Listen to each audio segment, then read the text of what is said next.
तिकडे हिंगोलीत इंधन तुटवड्यामुळे बळीराजाची अवस्था बिकट झाली आहे.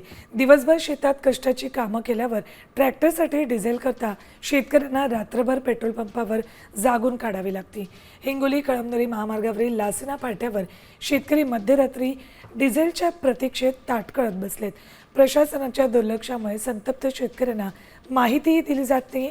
त्यामुळे बळीराजा अक्षरशः मेटाकुटीला आला.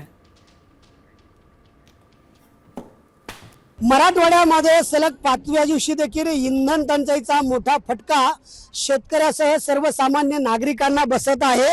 हे सगळे शेतकरी जे आहेत ते डिझेलची वाट पाहत बसलेले आहेत.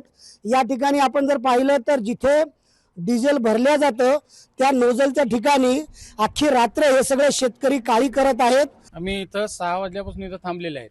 ते आम्हाला सांगितलं नाही, पहिले सांगितलं स्टॉक नाही.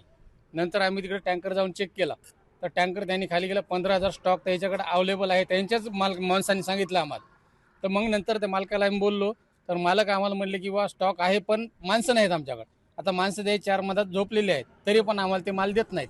माझा पहिला नंबर आहे. मी सायंकाळी 5 वाजता या ठिकाणी आलो होतो. 5 वाजल्यापासून या ठिकाणी आहे. माझी जे संध्याकाळ जेवण होतं ते जेवण देखील मी या ठिकाणी केलेलं आहे. माझा डबा माझ्या वडिलांनी आणून दिला होता, तिथं जेवण झालं माझं. काही जण झोपले तिथं. काय करतील दादा, झोपणार नाहीत, काय करतील आता या टायमाला.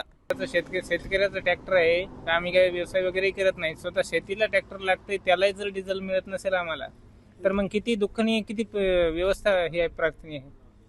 काय करायचं शेतकऱ्यांना असं म्हटल्यावर. संदीप नागरे, साम टीव्ही न्यूज, हिंगोली.